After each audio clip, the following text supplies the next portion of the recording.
DisruptEDtv, where every little idea can make a big difference in your school. And our guest today, we have a terrific guest today, Dr. David Stout, who is the president of Brookdale Community College. Main campus is in Lincroft, but you've also got campuses in Freehold and Neptune. That's correct. You might be overlooking a few. Yes, Long Branch, Hazlitt, Wall Township, I think you mentioned, and we also have a culinary arts center in Asbury Park. Oh, really? That's great. Dave, if I may, Yes. is also a friend of DisruptEDtv. He's been very supportive of the program, and for that we're deeply appreciative. But our real goal today is to talk a little bit about how community colleges are changing the landscape of higher education. Now, you tell me, you told us before the program, you just started as president at Brookdale in July. Is that right? That's correct. Right. I was with the college. I've been with the college for 20 years in different roles, faculty member, and also as a dean of one of our campuses. And then a dean of student services before moving into this role as the interim president in July. How important is innovation in running a community college?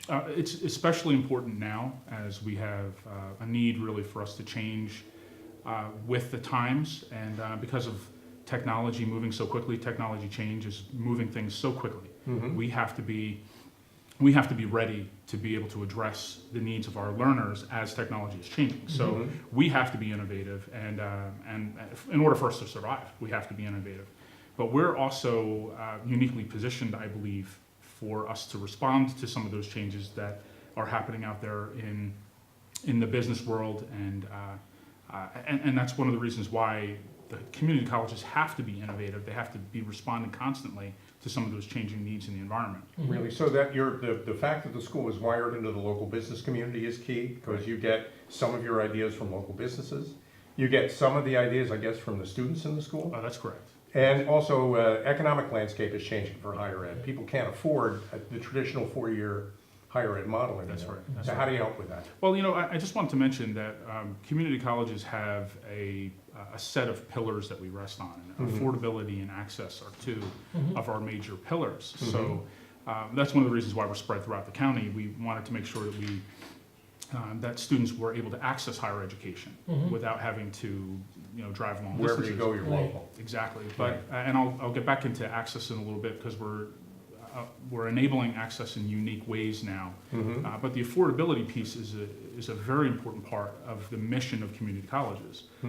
When you look at the cost of higher education, and across the country, how the cost of higher education is really skyrocketing, and has been for years, community colleges help to keep the cost of higher education lower, so that the average person can afford to access that higher education. Without compromising the quality of the education at all. Exactly. Which is really key. I mean, you have to maintain a commitment to quality, which I know you do, and at the same time provide an accelerated experience for people at a lower cost, and make education available to people who might not otherwise have been able to afford it.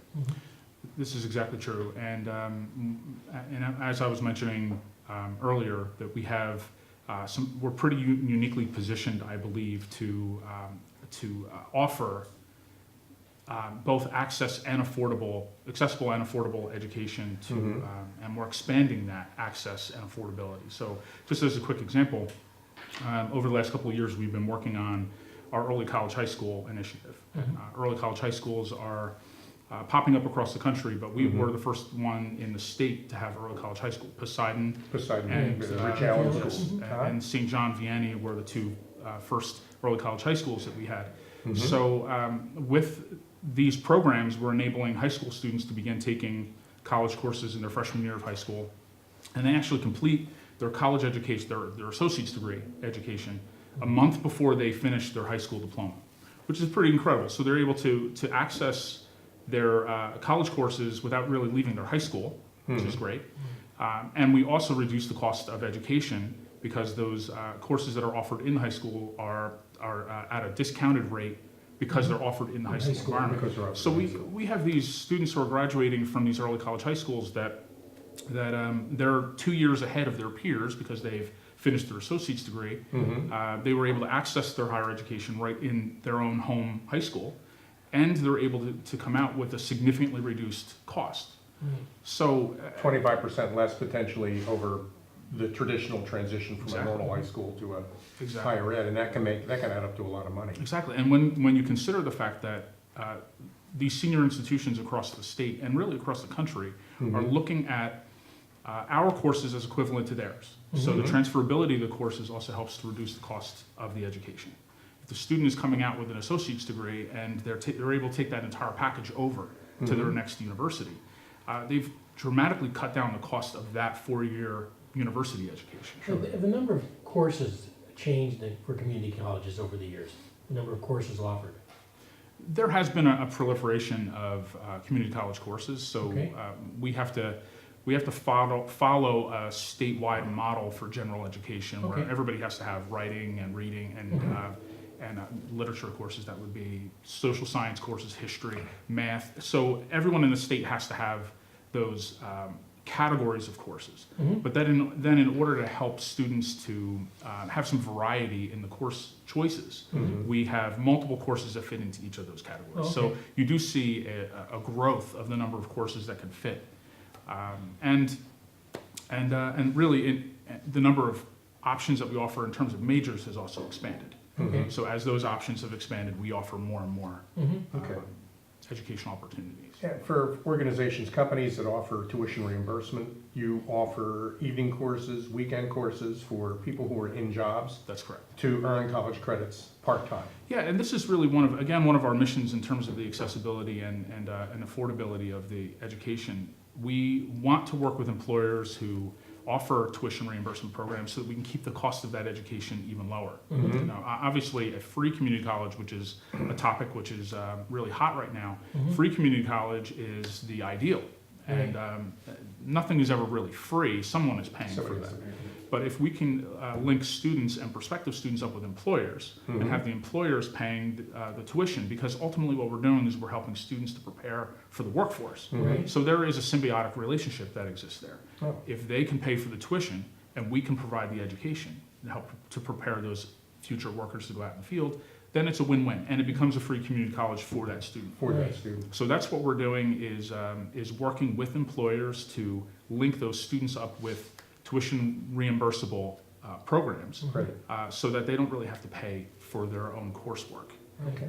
Offering courses also on Saturday for those, and Fridays.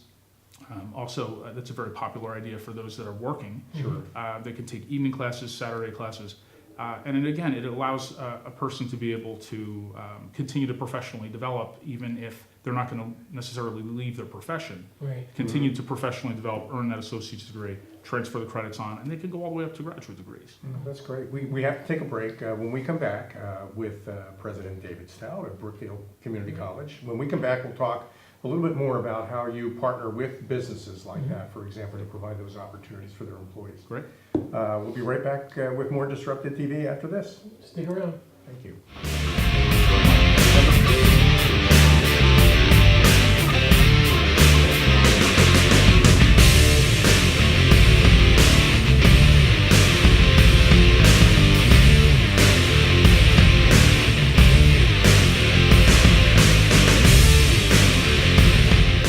Welcome back to DisruptEDtv. My name is Al Cini, My name is still Joe Osmendi. and it's always a pleasure, Absolutely. but never more a pleasure than when we're spending time with a good friend and a great educator, because your background really is Well, educational. the feeling is mutual. Thank you. Dave Stout at Brookdale Community College. Now, just before the break, Dave, we were talking about how you partner with employers to provide opportunities for continuing education for their employees.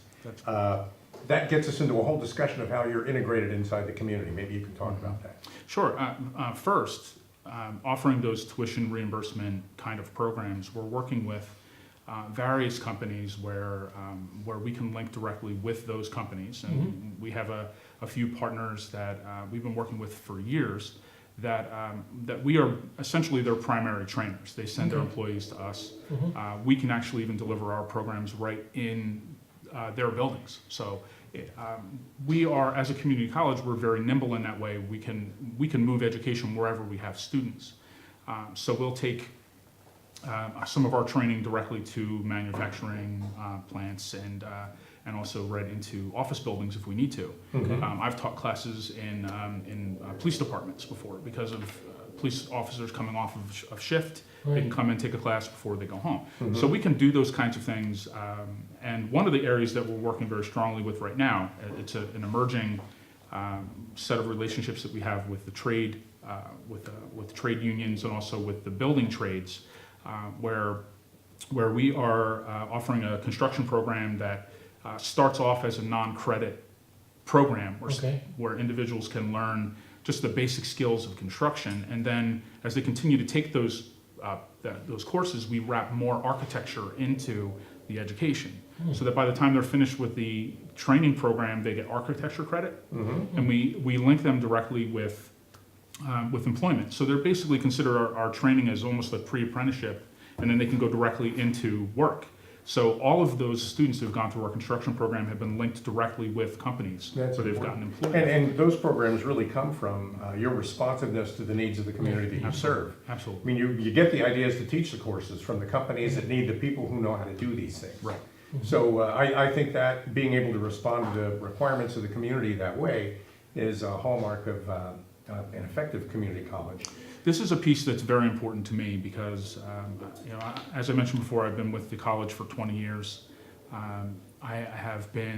I've grown up at Brookdale. Right. Mhm. Brookdale is a community college in every sense of the word, and I tell people every place I talk that Brookdale Community College, community is at the center of everything that we do. Mhm. So we need to be responsive to all of our community needs. Those might be workforce needs, they're educational needs for sure. Mhm. Most of our students think of us as an educational institution, and we move them out to transfer institutions or directly into a career after they come to us. But we also help to address other community needs.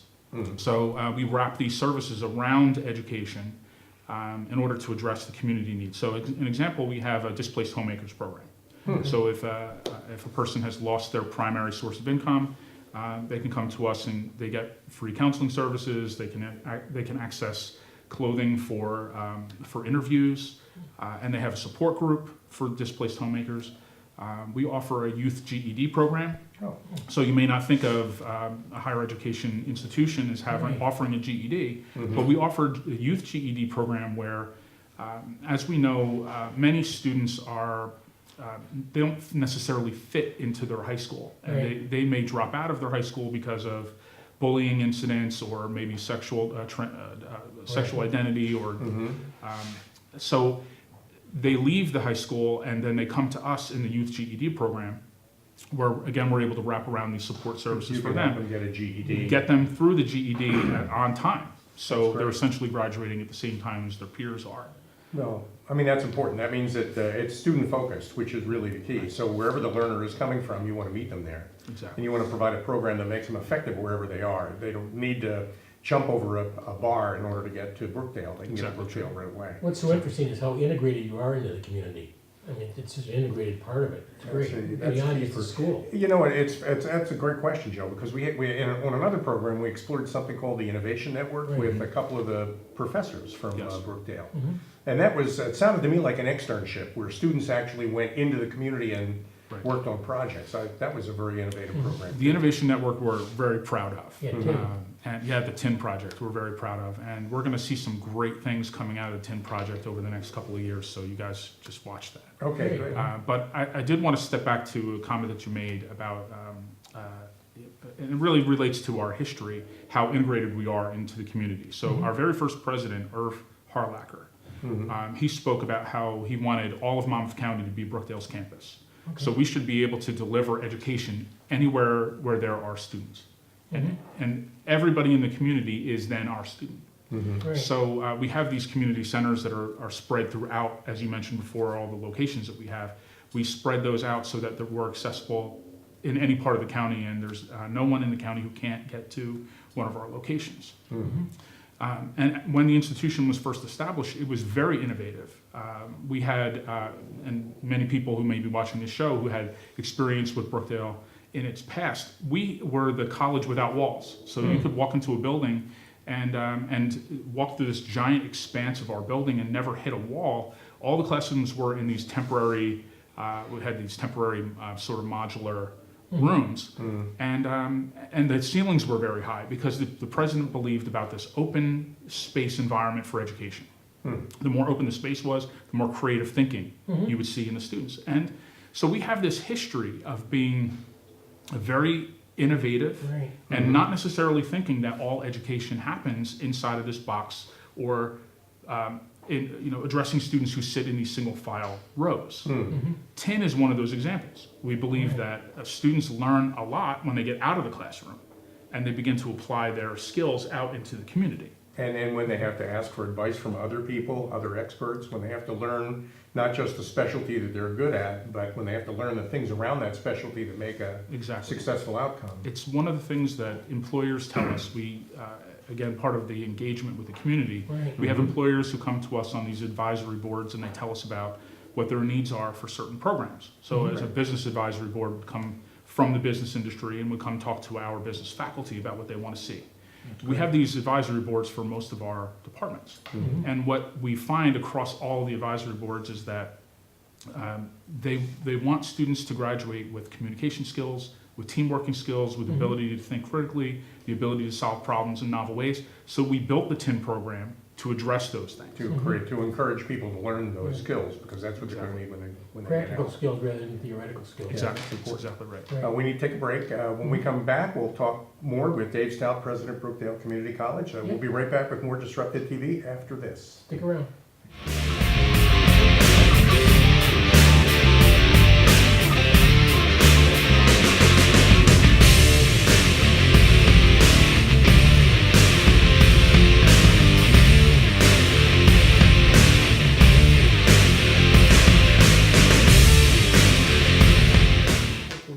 Welcome back to Disrupted TV. This guy's name is Joe Asamendi. And this guy's name is still LC. It's great. It's great to be with you, but it's really great to be spending time with Dave Stout, the president of Brookdale Community College. And our next segment really should be about where you see this all headed with changes in technology and all that. So maybe you can talk about where Brookdale's going. Oh, sure. Technology is changing everything, right? So technology is changing everything. And people are out there are very concerned about technology replacing jobs, technology making people obsolete, those kinds of things. And I like to talk about technology in terms of what we can do to take advantage of technology and leverage technology. Sure. It's not something that will replace us unless we allow it to.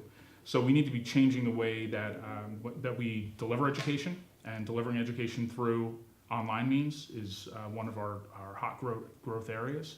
And that's really true for most colleges. They're really seeing tremendous growth in online education. But we also have to be able to deliver education in terms of the skills that are needed. Education has to be a lifelong endeavor, especially as we know technology is progressing so rapidly. We have to stay on top of that, and we have to anticipate where it's going. So we need to know what skills are potentially going to be replaced by technology, and then we need to be able to address the needs in a lifelong manner for members of the community across different industries. So some of the things that we're talking about right now are modularizing our courses so that we can develop micro-certificate programs. An example of this, and it's not necessarily one that's high tech, but if we have a student who comes in and he wants to take an automotive course, the student may only want to learn first how to change their oil, and then they want to learn how to change their steering fluid. We can then develop these micro certificates where a one-day course, you get a certificate for learning how to change your oil, and it's terrific. It's possible. Almost like an apprenticeship program. It's exactly Think true. about it. It prepares you for a job right away. Right, exactly. And then it's possible that person may not be able to continue through a 15-week semester where they have to show up at the same time every Monday, let's say, in order to learn the next step in auto mechanics. But then they can register for whatever the next micro-certificate course is delivered. Might be. Okay. So you put all that package together, and then you're able to deliver credit for a completed course because they've completed the guts of the course spread across different times. With flexibility to do it. With flexibility. With And flexibility to do that's that. really one of the things that we need to do, is to be able to deliver more flexible education. That's the beauty of online education, because you can take the courses whenever and wherever. It's convenient for you. And we're also talking about time frames. The time frame to be able to complete a degree, for many people, it's too long. So in order for me to finish a course in 15 weeks, I have to dedicate a 15-week time frame of my life to finishing that. So we're compressing courses so that we're enabling students to be able to move more rapidly through courses, which is a win for adults that might just want to Right. pick up a course and as rapidly as possible just knock out that course. They may not be available for 15 weeks. Now, to accelerate these courses, you don't pull content out. No, not at You all. just change the way you deliver We it. change the way it's delivered so we can wrap online education around it. Okay. So it becomes sort of like a hybrid in-person and online Right. course. Mm-hmm. And then they can take these courses all through the year. We offer courses in, what we will be offering is compressed terms in the fall and the spring. Mm-hmm. We already offer a 2-week compressed term in January, and then we offer these compressed terms in the summer, where people can move rapidly through those courses. So those are the kinds of things where I see education moving. We have to anticipate what the needs of the community are and be able to deliver education in a way that it fits the lifestyle of those individual. It's market driven in a sense, but it's student centric, and that's Yes. why it's and being responsive to all those different pressures as they evolve has got to be quite a challenge for you Yes. and for your faculty. It is. It's difficult to introduce change into a higher education environment. Community college is a little bit different in that we are more nimble than most of the 4-year education systems are. But there are challenges. We're moving out of these historical structures into these newer modes of the way that we're delivering education. Whether at this point we're talking about delivering lecture-based little micro experiences through our Brookdale app. You can go into the app and then of course it's a lot like DisruptEDtv. You Right. experience that, you take a quick quiz and then you get credit for having completed that experience. That's a different way of delivering education than what most people are used to. So that's difficult, difficult to change, but at the same time we're moving committed to the success of the students in that It direction. reflects the times too. It has to. I mean, Absolutely. that's it. Exactly. But how do you help your faculty adapt to these changes? I mean, faculty members need to change too. Isn't that true? Faculty members at Brookdale are innovative, and they're used to things, trying different things.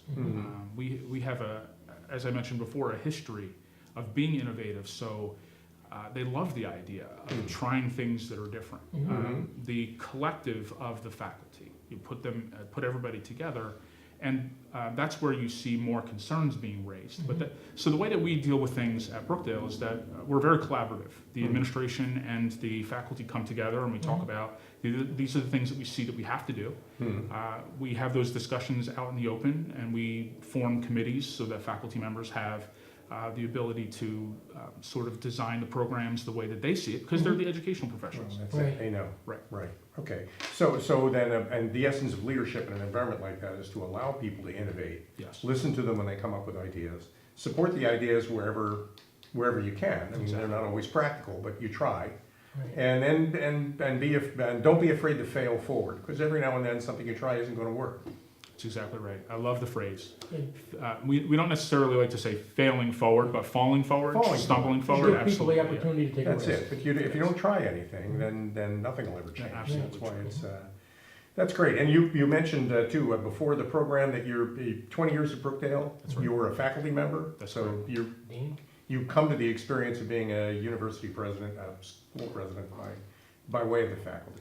I think that's one of the things that I have these established relationships with all employees and all employee groups because of that pathway that I've taken. It started Right. off as a staff member, tutor in the psychology department, then a faculty member, a dean of a campus. Great. So I've had these various experiences that over time, the employees generally trust me very much. You've been there. And of course, I also trust very much the employees. So that's a mutual Well, relationship. that mutual Yeah. trust is really key. That's great. We're coming up on that part of our program where you get to talk right into the camera and tell everybody how to reach you. There are people out, and why should they call Dave Stout, and how do they reach you? Absolutely.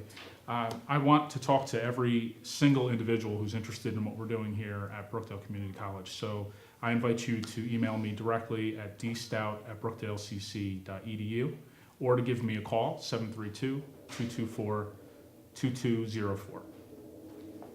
thank you, Dr. Stout, for Thank being you with very us much. today. Great, pleasure. Thanks very much. Always good to speak with you. Oh, it was terrific. And thanks all of you for joining us today on DisruptEDtv. And we hope you learned as much about Brookdale Community, about community college in general. Exactly. In general as we did. And my name is Alcini, I'm still Joe Acevendi. and we'll look forward to seeing you back here Absolutely. again for another episode of DisruptEDtv. Thanks again, Dave. Thank you.